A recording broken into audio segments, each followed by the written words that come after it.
Grateful to the mayors that I've served under for their support and for their confidence in me to lead this department. I also want to thank the former Board of Aldermen and the Metro Council for their support over the years. Leadership is challenging. It's about doing the right things and doing things right. It's about honor, courage, and dedication to service. Great leaders lead during the tough times, not just when things are going well.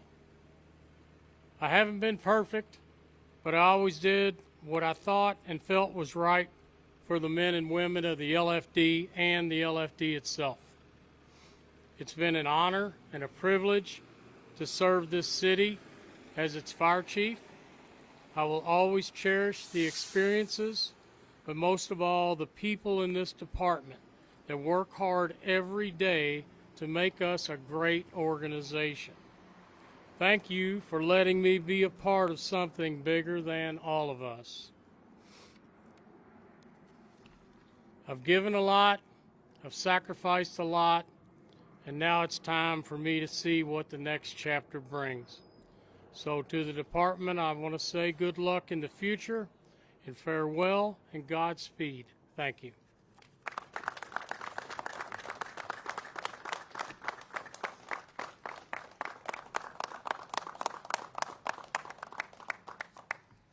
Thank you so much, Chief.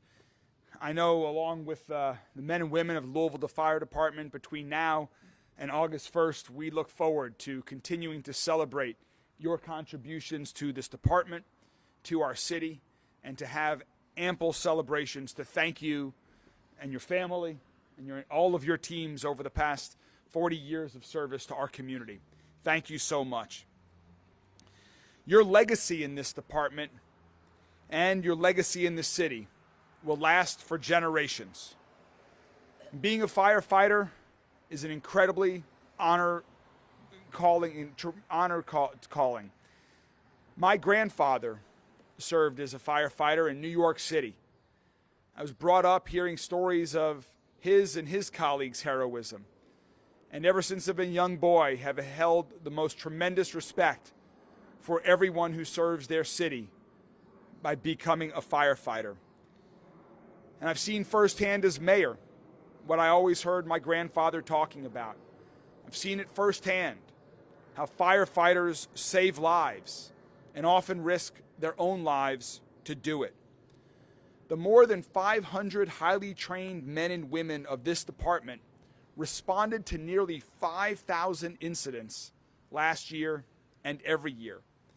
That includes structure fires along with a variety of other calls for assistance, including medical emergencies, including traumas, including horrific incidents of gun violence that we've seen far too often in our city. Firefighters respond. This department has a specialized team for hazardous materials, water rescues, high angle, trench, confined space, and building collapse rescues. Following in the footsteps of Chief Frederick to lead this department is a tremendous honor and also a tremendous responsibility. And as Deputy Mayor David James and I began to talk with potential candidates to succeed Chief Frederick, it became clear that we have a leader already within Louisville Fire Department who's ready to take that on and lead this department into the future. And that individual is Brian O'Neill. Brian is a battalion chief with the Louisville Fire Department right now. He's been with Louisville Fire since 2001. He has a great relationship with his fellow firefighters and knows the work of the department inside and out. Brian knows what it takes to be an effective firefighter and to be an effective leader. He is committed and dedicated to being a firefighter, to this department, and to our city. He is passionate about public service. Brian brings a variety of well-rounded experiences and perspective to this role, even outside of being a fire department. Brian is known throughout the department and with his colleagues and friends for being an ultra marathoner, which is an incredibly difficult pursuit. And you always do that with a smile on your face, which even for a runner like me, I don't understand. Brian is currently also the president of Professional Firefighters Local 54. And while serving as a Louisville firefighter, Brian earned a bachelor's degree in history from the University of Louisville and graduated cum laude.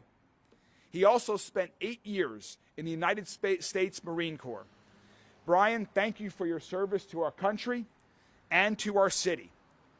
And we are all so fortunate here in Louisville that that service will continue, as Brian will lead the Louisville Fire Department forward as our next chief. So Brian, welcome, and we are so excited for your leadership beginning August 1st.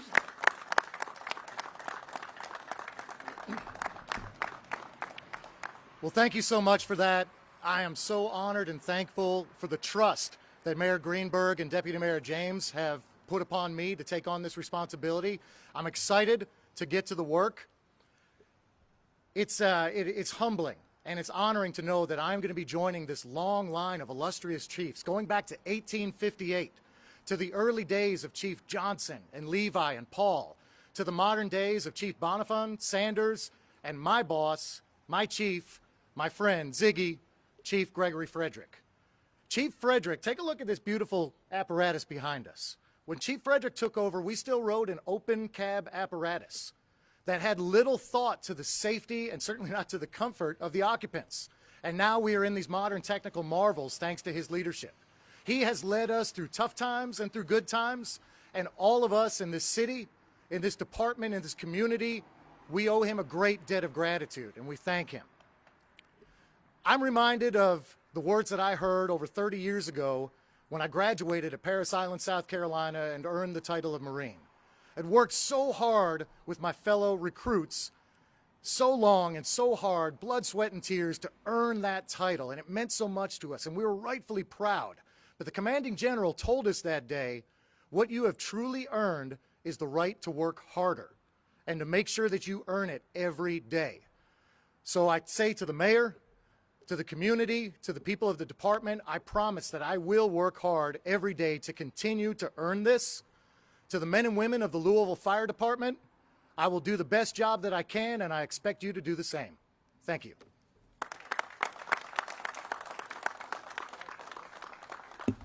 Thank you so much. As you can tell, our city has been fortunate to have outstanding leadership in Chief Frederick, and we are fortunate to have more outstanding leadership like our next chief, Brian O'Neill, along with other men and women of the Louisville Fire Department that are serving us every day and doing amazing work, amazing public service to keep our city safe, to keep us safe. I am eternally grateful to each and every one of you who is proud to call you a colleague here at Metro Government. Thank you all for your service, and I'm excited about the next chapter for Louisville Fire. And with that, Chief Frederick, Brian, myself, we are happy to take any questions if there are any.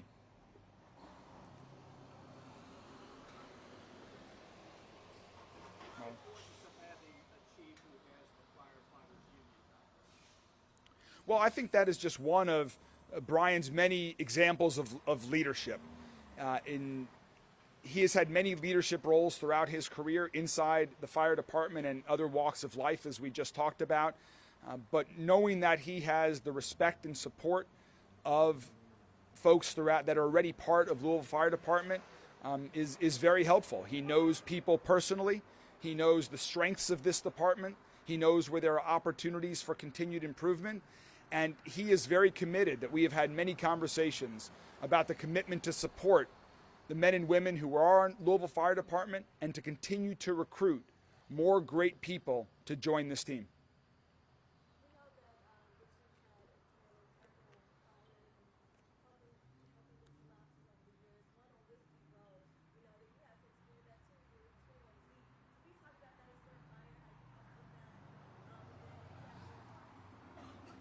Sure.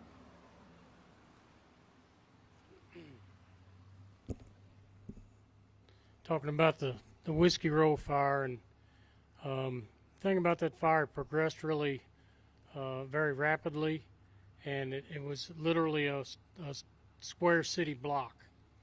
So when you have fires of that magnitude, one of the things you have to have is great leadership in all positions. And I had assistant chiefs on every side of the building. We work well together. We have a great level of trust. And we all basically just had our own side of it to take care of. I personally was on Washington Street, helping direct operations there. But when you get, fires of that magnitude, the key to it is having available resources that can respond quickly. I think we went to 4 alarms that day. We had a lot of people called back in from some of our bureaus that support the firefighting operation. But, whenever you have a fire of that magnitude, that's what it takes. It's a lot of good cooperation and people making good decisions. The other challenge that fire posed was when they said, we got to preserve the facades. That was probably the biggest challenge in that fire. So, and I'm glad they're still here today, and that area has developed into one of the city's treasures. So I'm very proud of that.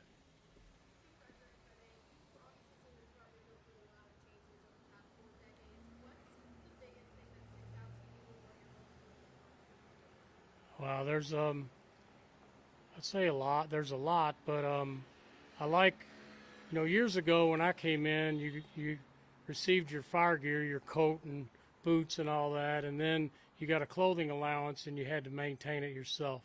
And over the years, it just didn't seem to be a good model for our people. So with the help of Paul Roughton, who was the president of the union at that time, we went to the Board of Aldermen and basically said, let's change the model. So now, today, we have 2 sets of gear for every member. We have laundry machines in every station that can keep them clean, because it's huge now with cancer prevention and all that. But I feel like the equipment, from the personal protective gear they wear all the way up to having the safest fire trucks that are built in America, I think I take a lot of pride in that. So thank you.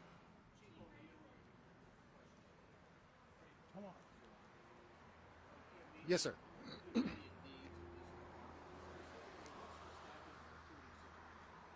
It's okay. When you look at immediate needs, here's the very fortunate is due to the past leadership and due to the position that we're in, we are not an agency in crisis. We're doing very well. But when we look at priorities going to the future, a big one that we see is recruiting and retention. Just in my 22 years, and certainly not to speak of the Chief's 39, we went from a time where the fire department never really had to recruit because we had thousands of people applying every year, and that's just not happening. We need to do better on recruitment, and we're also start to see retention issues. I know that all of you in the media are very familiar, that you hear about it from the police department, our brothers and sisters also in public safety over there.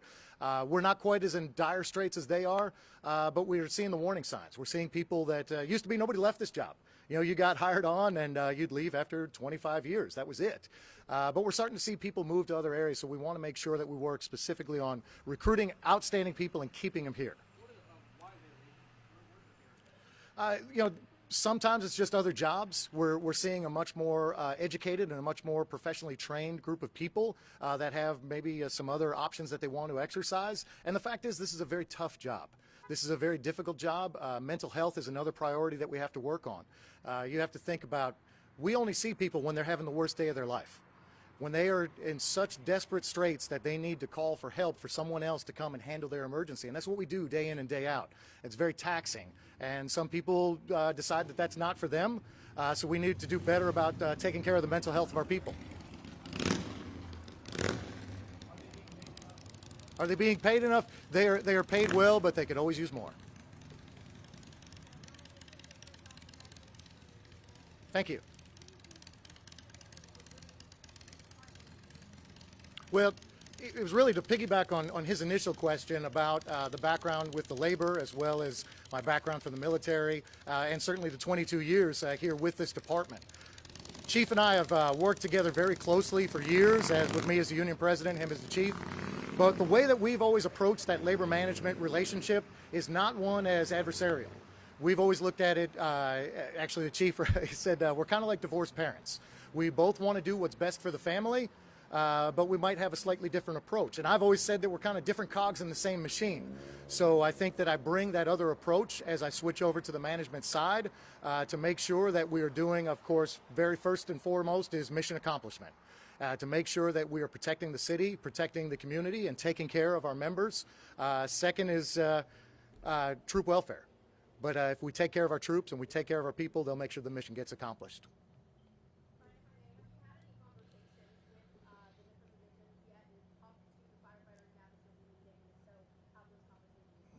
Well, as this process has played out, I've certainly had a lot of conversations throughout the department. I've also reached out to other members. One of the jobs that I have with the IAFF is called the Labor Management Alliance, where myself and a few other labor leaders around the country and Canada meet with several members of the IFC, and we go out and we teach seminars about labor management relationships, teaching leadership to chiefs and to unions. So I've had a lot of input from them. The support, unless they're lying to me, has been very good from the membership. They are excited. And I hope that I do continue to have that support. And like I said earlier, I plan to keep earning it. August 1st. August 1st. So it's outstanding that we have some time for some transition. He can tell me where the light switches are. Well, thank you all again very much. And just finally, I know this is not the final time I will say this, but again, publicly want to thank Chief Frederick for your amazing public service to the Louisville Fire Department and to our city. We are a better place because of your service. So thank you very much, and very excited to work with our next fire chief, Brian O'Neill. Thank you all very much for coming.